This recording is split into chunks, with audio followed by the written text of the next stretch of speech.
Want to watch football without the restrictions of blackouts or cable? Check out expressvpn.com to help you get access to all the live games. Sign up today using the link in the description to get 3 free months.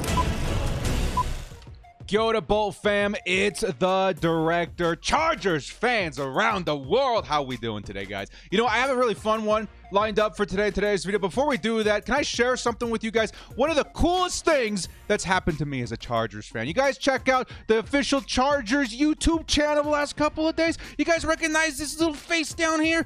Click on that. The Chargers put me in one of their videos, man. That's super, super sick. If you guys haven't checked this out, the fans, me and a bunch of other guys on YouTube, you guys know Dizzy, you guys know Ty, and a whole bunch of other these guys, man. We had a lot of fun breaking down the Chargers schedule release video, and they put it on their official channel. One of the coolest things I think I can remember is being a Chargers fan. Super Bowl. Thank you to the Chargers. Thank you to all the other Chargers content creators out there, man. Very, very fun thing. If you guys haven't checked it out yet, please go hit up the video. I'll put the link in the description. Tell them the director sent you, and hit them up with some love there, man. Super cool to see that happen. Also, if you guys haven't seen, we're making our rounds in the off season. We're gonna be on some podcasts here in the next few weeks. The first one starting with Locked on Chargers. If you guys haven't checked it out, check it out. It launched this morning. Very fun show. Love these guys. Certainly want to check out if you guys want a little bit more insight on what we think of the off season so far. So good times, good times. Now, down to business. We got a fun one lined up for today. This is actually coming in from an idea of one of you guys in my comment section. You guys said, director, we want to see you react to your own draft grades from 2022. See, maybe if we can add some credibility to the grades in 2023, am I right? If anything, we're going to have some fun reacting to it. I've made a point not to go watch it again since I posted last season. We're going to go back with a fresh perspective, see what things look like, maybe get some regrades in there, kind of see what, you know, what these players' futures look like, you know, how long-term we're going to think they're going to be with the team, etc., etc. Should be a good time. So before we get into it, guys, shout out to the sponsor, Underdog Fantasy. You guys want to get in on the best fantasy platform on the web, use code director to match your first deposit up to $100. It is a great way to support the channel, keep the lights on around here, while also having a little bit of fun along the way. Now, before we do kick off, hit us up with a like and sub if you do enjoy this Chargers content. The small amount of time you guys take to hit the like, sub, and bell notification helps me out a lot. Let's get into this video. Lights, camera, action!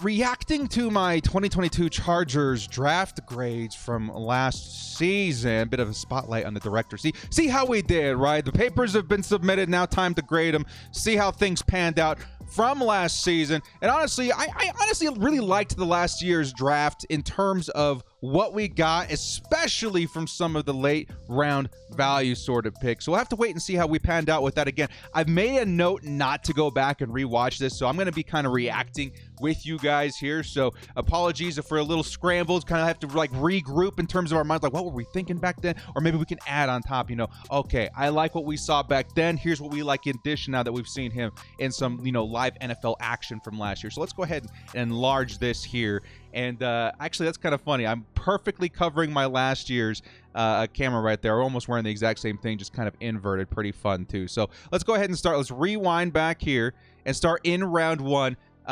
Pick 17 last season, we selected Zion Johnson, in which I gave a grade of an A+.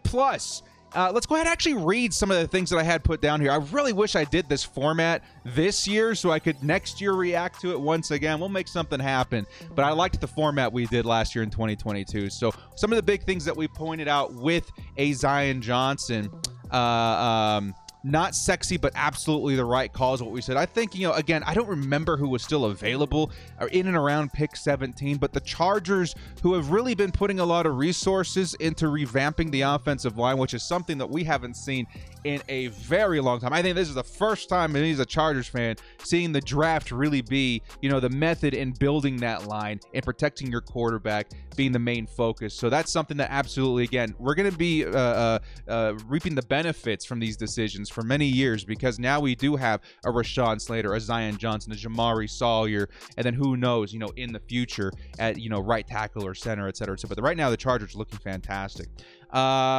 second up says one of the most pro-ready offensive line this draft, or offensive linemen in this draft. And that was absolutely true. I think Zion Johnson, there was a couple other guys coming in that did have high ceilings that I will say did grade out a bit better than Zion Johnson this last year. Zion Johnson, in my opinion, I would say not elite, but certainly like above average, right? I would say somewhere in between, maybe just a bit above average, which is definitely not bad for a rookie. And I do think that, being pro ready had a big, thing to do with it as well. Just coming in, being able to step onto the field and start protecting Justin Herbert right away. Feels a lot like the Slater slide of 2021. I will say maybe I was a little wrong about that. Maybe, yeah, last season he was projected to go a bit higher. But now that we've kind of seen how things panned out, yes, the tackle's certainly much more important if you want to go offensive line. And then maybe some of the skill positions in terms of corners and wide receivers did seem to be the right call for a lot of teams beforehand. Legit pro-ready potential year one. That also we were a bit wrong on. I do think, again, like Zion Johnson had a great season, okay? And I'm kind of, putting the spotlight on me, the director, like, oh man, were we overhyping it a little bit? Maybe a little bit, but at the same time, it's not like it turned out to be a disastrous pick at all, right? He certainly turned out to be a very, very solid pick. Did not make the Pro Bowl, but again, definitely had a very solid season. Heavily invested in Justin Herbert. That is one thing that I think we got right, and that's one thing I think the Chargers have continued to prove even into this offseason, that we are very committed to building around Justin Herbert. And that doesn't just mean offensive line, which is looking very solid now. It also means weapons in Quentin Johnson, the speed with Darius Davis, and then of course, we got a really nice, well-rounded roster in terms of these weapons. So it looks awesome. The offensive coordinator is the other thing I wanted to say. Yeah, that's going to be a big part of Justin Herbert's game this season. So yeah, I like it. A grade of an A+. If we were to go back and regrade this, again, I don't remember who was in and around the pick 17. Is that something that we should pause and look at? I think we're going to do that. I think for the sake of being thorough, this is absolutely something that we should be looking into. So Zion Johnson, taken right after him, I actually don't think this is too bad. I mean, Treylon Burks doesn't really fit. Trevor Penning ended up getting hurt, but I think he'll be okay in the long run. I like Trent McDuffie a lot. Honestly, definitely not upset about it. Sure, you're going to see some guys that slid a little bit, further, maybe have a longevity in terms of like a very nice, long NFL career, pan out very well. But I don't think Zion Johnson in any way was a bad call. Like the only other guys I maybe take ahead of him did go ahead of him, like a Kenyon Green, Kyle Hamilton, Jordan Davis would have been pretty big too. But Zion Johnson, I think for where he went, I'm feeling pretty good about it. So again, a lot has to go into a grade. You can say, who would I have rather taken, who was still on the board. I think for who was still available, the Chargers, I think they still deserve an A-. I think Zion Johnson didn't turn into this like Rashawn Slater-esque player that a lot of us were daydreaming about, because we had just lived through the Chargers drafting a pro-ready, Pro Bowl caliber left tackle. We had to temper expectations a little bit. I think still a very solid player. He's going to add a lot to this team for years to come. I think an A- is more than fair right there, especially given who was still available. All right, next up, the Chargers. They ended up trading their second-round pick to the Bears for Khalil Mack that season. Obviously, a very nice call by them. Moving us into the third round, where the Chargers did select a J.T. Woods safety out of Baylor. And initially, we gave this player grade of a B, which I think, again, was fair at the time given what we saw. So let's go ahead and see what we wrote about him. Adding help for Derwin James. That, I think, was the grand vision for what we were hoping to see from a JT Woods, a guy that can play in relief of Derwin James, a guy that can maybe move in the box a little bit, even though he wasn't super projected like a big, a box kind of safety, run support kind of guy. What else was it? Freakishly athletic and tall, deep safety. That is still true. Very tall. He's more of a playmaker. You know what I mean? He goes up there. You see a lot of his tape from back in Baylor. He was definitely a playmaker, guy that goes up there and tries to grab interceptions. Extremely versatile, can play corner and nickel. Didn't see much of that this last season. Of course, we didn't see much of him at all. Likes to play deep while Derwin's in the box, or likely plays deep. Yeah, that's something that I think that if he still has a future in terms of being thrown in there a little bit more this season, that's something I can see happening. And then concern with tackling, but can clean up. That is something that really reared its ugly head this last season. JT Woods, his positioning and his tackling certainly didn't do him any favors last year, and it started to give Chargers fans a little bit of anxiety in terms of, was this a wasted pick? I still think it's a bit too early to say. We didn't see too much of him. Of course, when we did see him, he was a bit of a liability back there. I think the positioning was probably the biggest thing I have against him at this point. You want to have those instincts to be in the right place at the right time, make a move, right? And from what we saw last season in the limited amount of snaps that we did see, it feels like the Chargers just didn't trust him in those situations yet. Now, if you guys watched my interview with the Locked On guys this morning, I said maybe something happened this last offseason. Maybe he went to church a lot and he got blessed and he turns into that, answer it, let's say free safety that the Chargers are looking for. Maybe that's why they haven't signed a John Johnson yet. I don't know if that's going to be the case because, again, JT Woods' second year, he would need a heck of a lot of development in terms of just placement. And that's something that he can certainly help himself out with, maybe spending time with Derwin James. But I think there's a bit of a sharper learning curve than a lot of us were hoping for. A lot of these things I do think still are possible that we pointed out last year. But in terms of who was there, that's something that we still haven't looked at. And what we were kind of projected going forward, I don't think my grade, if we were regrading it, would be too much better right now. So let's go ahead and take a look at who is still available in the third round around the Chargers pick there. JT Woods selected just before Greg Dulcich. That would have been an awesome pick for the Chargers' future tight end.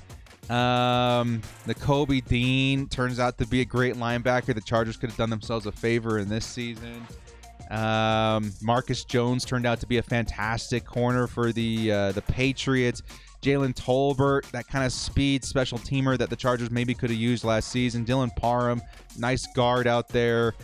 Yeah, there was a lot of pretty good talent still left on the board.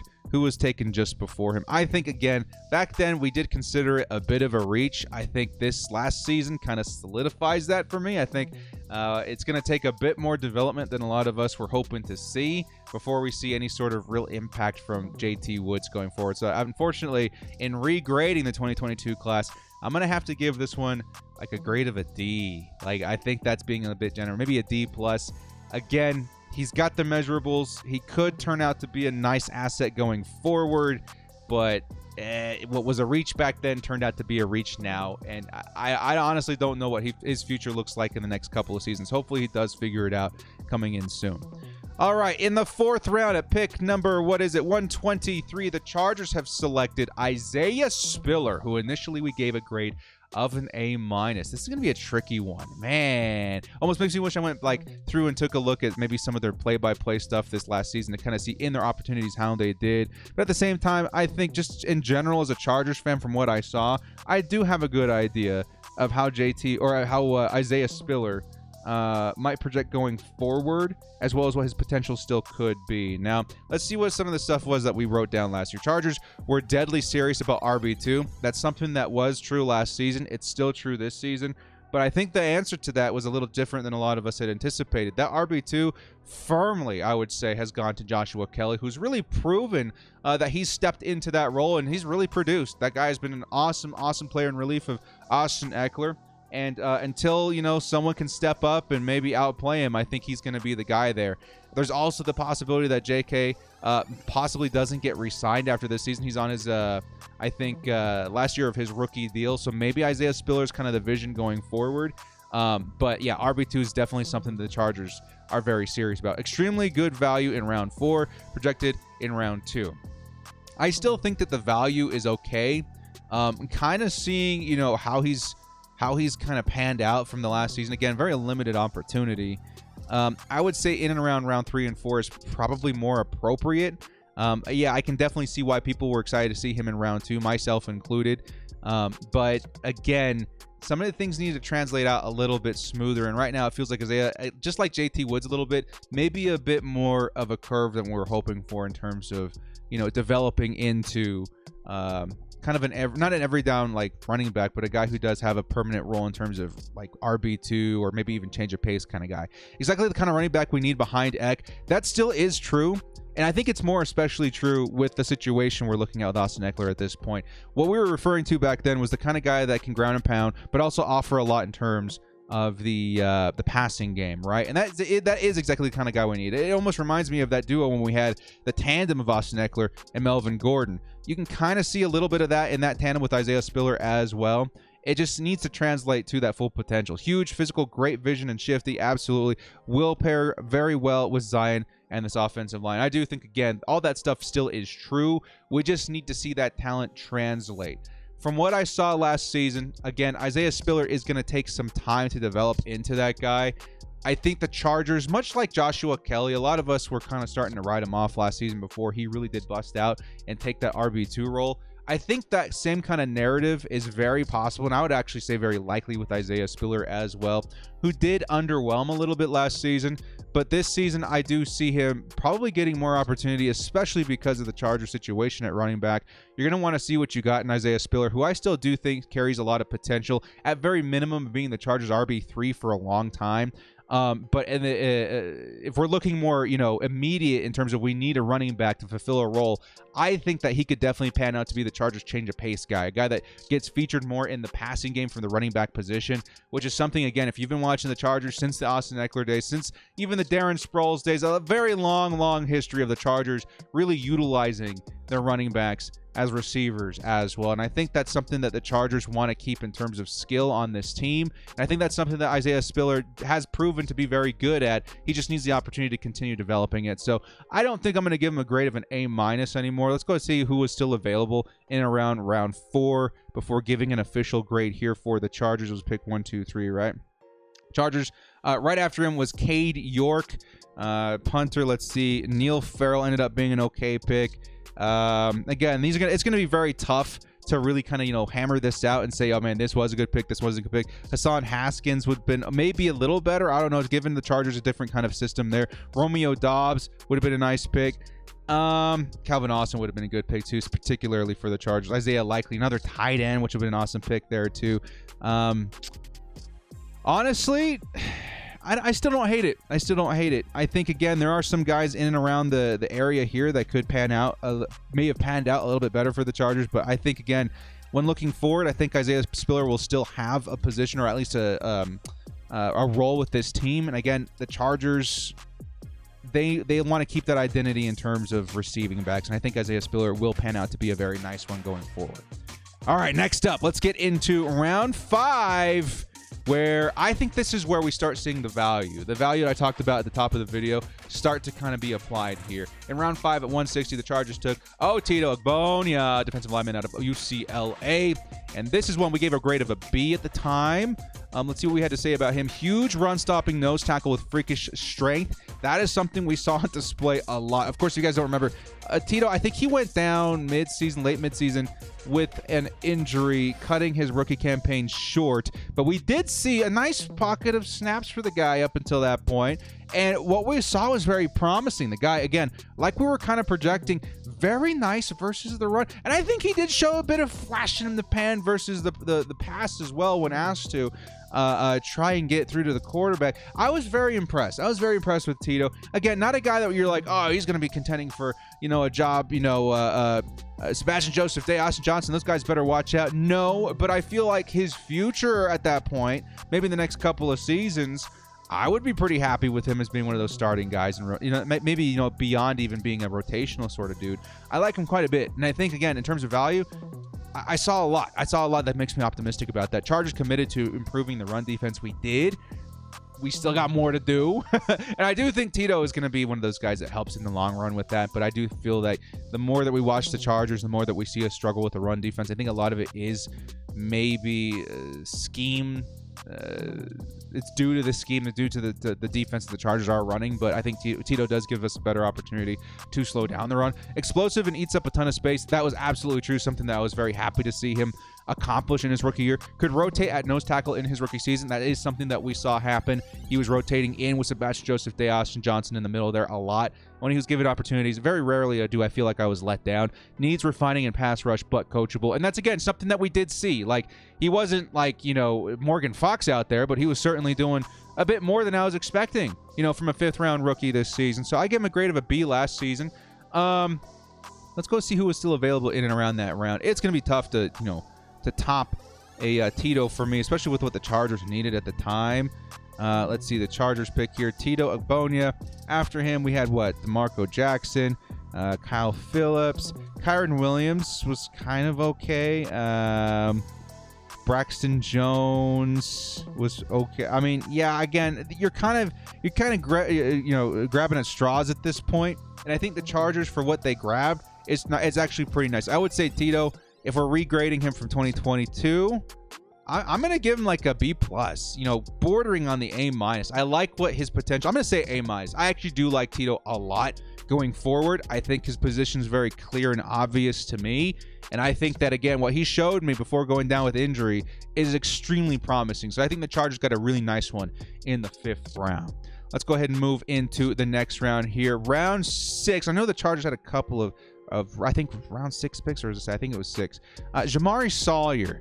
Man, dudes. Okay, let's go ahead. This is definitely one that we all can expect to be excited about because of how he panned out this year. If you're a Chargers fan, you know this guy's story from 2022.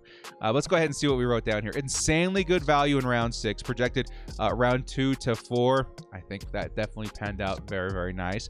Extremely good, and again, projected wise, I think with how his season went, he could have easily been a very early round 2, even late round 1 sort of guy, in my opinion. Extremely good pass protector at left guard, perhaps. That's something that I think we definitely saw pan out, but not at left guard, at left tackle, which is absolutely insane.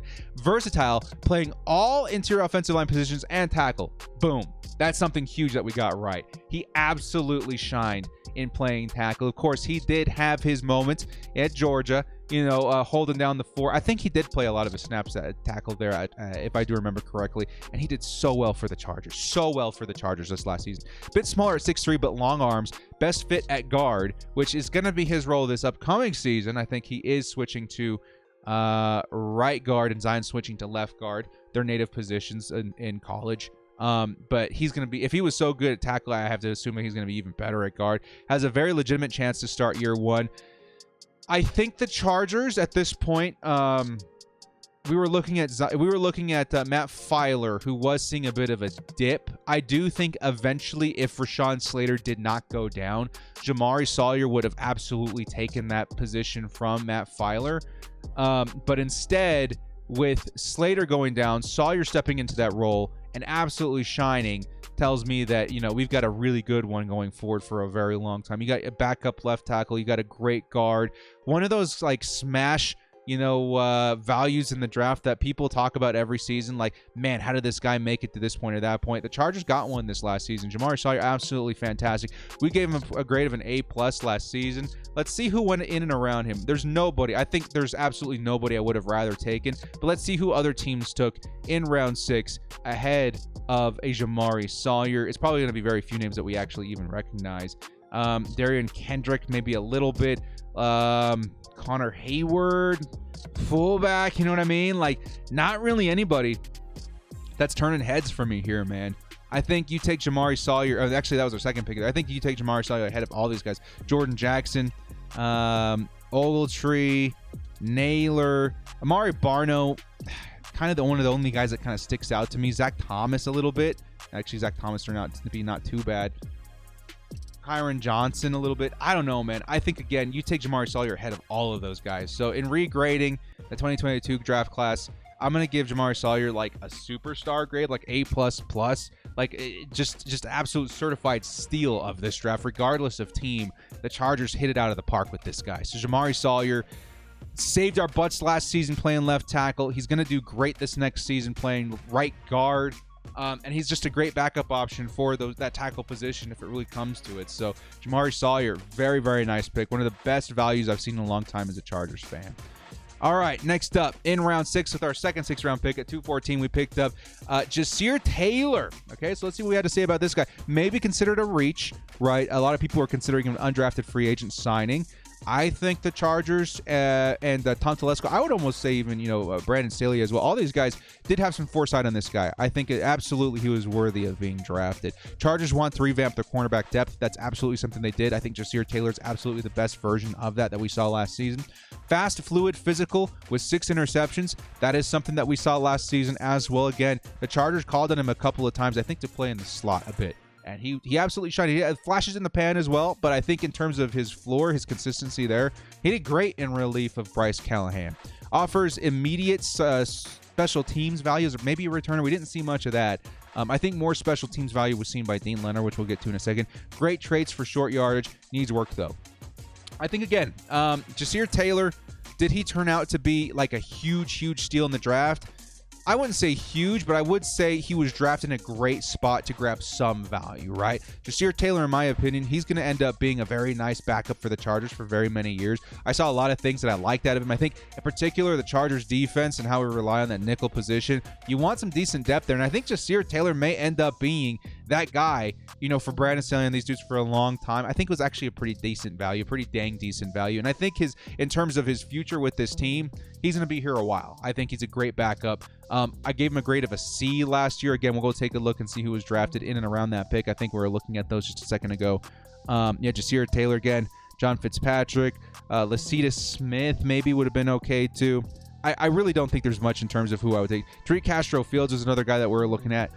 I still like Jasir Taylor. I think I would take Jasir over all of these guys. So, you know, honestly, I'm going to give this a grade of a B+.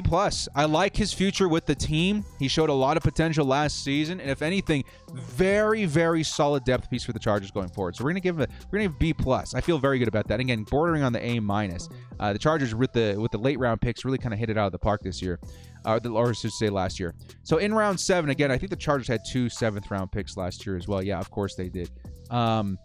Taking a look at Dean Leonard, we gave him a grade of a C+. Some of the things that we had to say about him: tall, 6'1", fast, ran a 4.39, definitely very fast, decent depth add. I would say that's still pretty true. We did see some opportunities given to him, I would say, in the preseason, which he did not look good at all. But in the regular season, I think the Chargers threw him out there more as a special teamer, and he really did shine there. Consistent improvement, pure upside pick. I would say that's still true. Chargers adding tall, fast DBs is great. Perhaps considered a reach, but not too bad. Likely competing for a backup spot or special teams. Special teams is definitely where I think his role is with this team. Deep option at corner if called upon. I like his measurables still. I gave him a grade of a C+ back then. It kind of feels like where he should belong now. Let's go here into the 7th round and see who was drafted in and around Dean Leonard. But again, you're in the 7th round. I wouldn't blame the Chargers for missing out on any talent at this point. Again, not really seeing much. Jalen Watson, of course, you know, the Chargers, and Kalen Barnes. I guess both those guys certainly not too bad if you're looking for a corner. Jalen Watson's, but again, it's going to be tough. It's going to be tough to hit on these guys. So I would say Dean Leonard, he's contributing to special teams. That is important.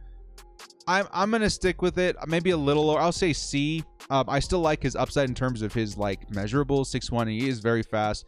But as of right now, I see him as a very deep corner option, but more so a special teamer. And he does add a lot of value to special teams. I'm going to say C+ still. You know, C+ I think is still very fair. So we're going to stick with C+ because he does offer a lot on special teams. I think more than a lot of us had expected. And finally, to round out this draft, let's take a look at round 7. One of the Chargers, I would say, fan favorites from last season, if we can get it to load. Xander Horvath. There we go. Xander Horvath at pick 260. Some of the things we had to say about Xander. I absolutely love this pick. Get physical. That's something that we did see last year. Something that should be translated for years to come. Huge size at 6'2", 230 pounds with great speed. His RAS score was off the charts. Actually, that's something we mentioned here. Wildly high RAS score at 9.83 with huge upside. Chargers add more short yardage weapons. Spiller, Horvath, Zion should be deadly. Now, of course, the thing that we didn't see this last season was the Chargers utilizing Xander Horvath throughout the course of the whole year. If you guys remember the first like 2 or 3 weeks, Xander was starting to, you know, rack up some touchdowns, which was pretty interesting to see the Chargers getting him involved in the passing game, as well as, you know, some opportunities in terms of the short yardage ground game as well. All in all, if you're looking for 7th round value, this is something you see in Madden a lot. You'll go for those positions that aren't super valued, like fullback. You always draft middle linebacker late as well. Xander Horvath, to me, man, he's going to be a staple on this team in terms of, you know, short yardage. I think Kellen Moore is going to unlock that this season. And then, of course, we saw some utility value in him as well as a receiver. One of my favorite, you know, late round picks in a long time as a Chargers fan. Probably still going to end up being that for me. I just hope that we utilize him more. So last year I gave him a grade of an A. Honestly, dudes, I don't think anything, his lack of production has mostly to do with him at all. I know that we saw like the one drop pass and then he was gone forever. I'm going to give him an A+, man. I think for what I saw in the field for a 7th round pick, from the Chargers immediately out the gate tells me his potential going forward. Again, some of the guys drafted before Xander Horvath, who was a third to last pick in the draft. There again, not much. There are some guys like Isaiah Pacheco. The Chiefs really hit it out of the park in the 7th round. But, you know, again, Xander Horvath, Brock Purdy as well, by the way. We didn't need a quarterback, but Brock Purdy, you know, Mr. Irrelevant. Xander Horvath, to me, still an A+. I like the pick a lot. All in all, though, what did we give this draft? I think we gave it an A-. Yeah, I think if you look at the thumbnail, we gave it an A-. Would I still give it an A-? I'm going to go ahead and say I give the 2022 draft, after 1 year to kind of look at everything, I think I would give it a B+, maybe a B if I'm being extra critical, but I think B+, because again, the only thing that really holds me back are the 3rd and 4th round picks, right? Which again, maybe is enough to bring me down to a B. Jasir Taylor, huge reach. We don't know what's going to happen with him. Or not Jasir, JT Woods. Huge reach. We don't know what's going to happen with him. And then still kind of waiting on Isaiah Spiller. I feel more optimistic about Isaiah Spiller than I do JT Woods. I think I'm going to hold true to it, though. I think B+, I still feel very good about it because we got ourselves a great guard in Zion Johnson. And then we got some great value in the later rounds. Jamari Sawyer, if he was our 2nd round pick, right? If we had the 2nd round pick and we picked him and he panned out the way he did, this would easily be like an A+ draft or an A- draft. You know what I mean? So I'm going to say B+. Definitely not a bad draft at all. I think we hit it on the head with a couple of these guys, especially the value guys with Jamari Sawyer and Zion Johnson. It was pretty interesting, very interesting. I'm interested to see how this one turns out for next season as well, because I think we're decently, you know, optimistic about this season as well, but we have to wait and see how things pan out. So, well, guys, thank you so much for joining me. This has been the Director. Fun exercise here. We'll see how things pan out for the 2023 offseason or the 2023 roster of rookies. If you guys liked what you saw here, hit us up with a like and sub on your way out. We'll see you next time. And as always, bolt up and stay frosty. Hey, thank you, Chargers, for putting me on the YouTube, man. It was huge honor. I appreciate you.